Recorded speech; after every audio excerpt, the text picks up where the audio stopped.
Assalamu alaikum wa rahmatullahi wa barakatuh. If you didn't hear already, my name is Salam Munshi and I'm an alumni from AGS. But before I start my talk, I just want to ask you all one question.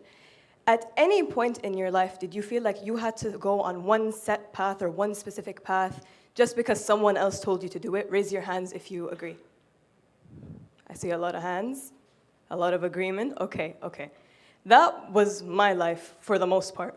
So, okay, let me set the scene. So, I'm an only child, and I didn't grow up with anyone my age from friends or family, so it was just me, my mom, and my dad.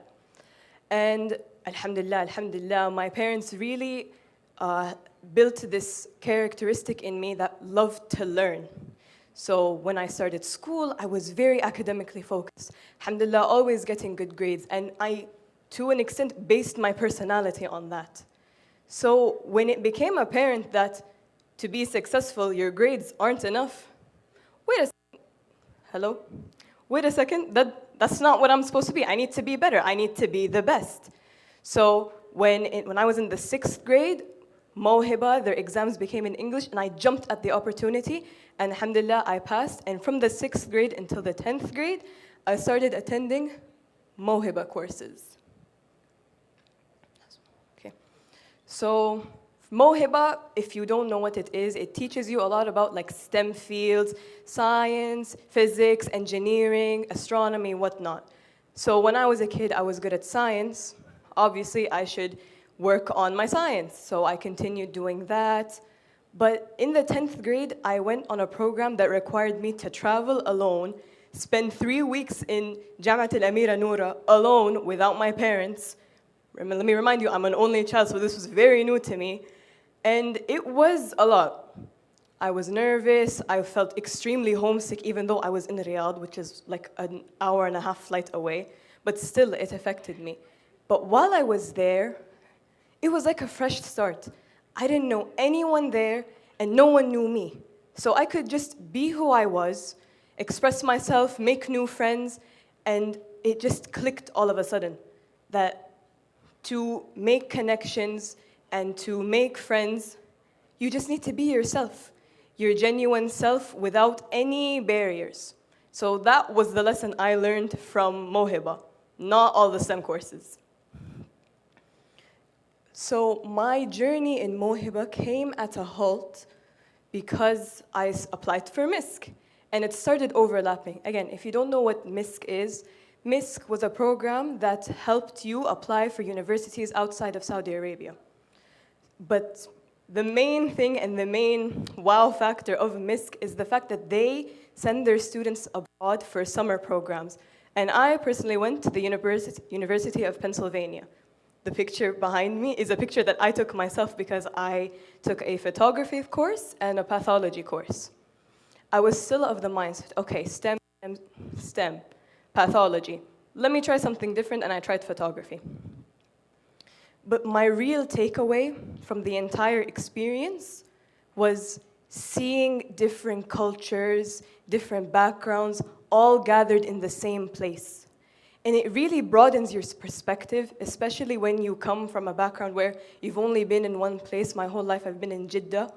So you're not really used to seeing all these different types of people, their backgrounds, their customs, and you learn so much and you realize just how small your circle really is.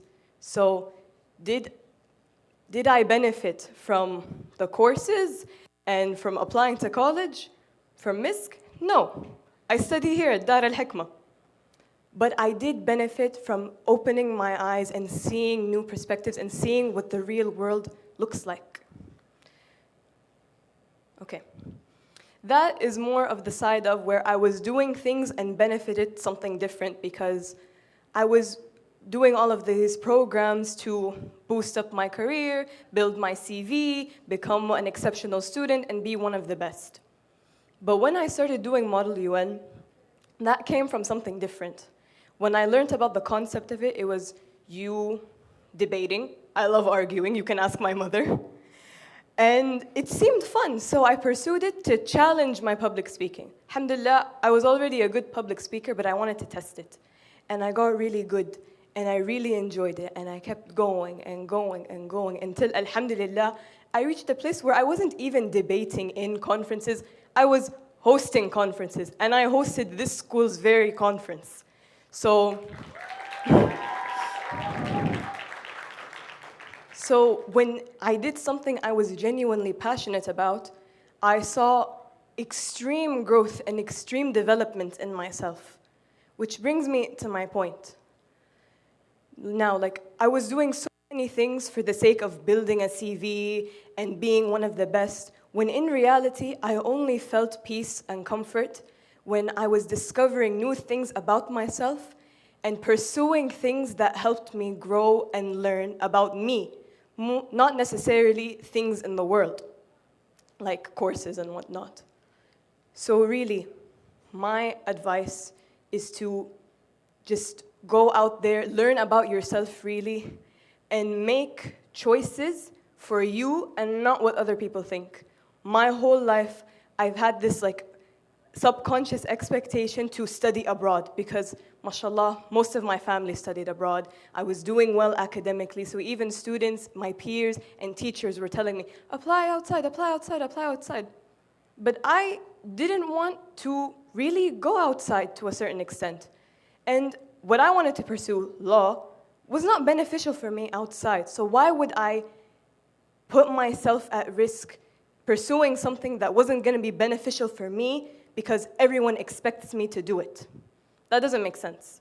So really, when I listened to myself and I did what I needed to do for my own best interest, I thrived. And I really, really, really encourage you all to do the same. Thank you so much.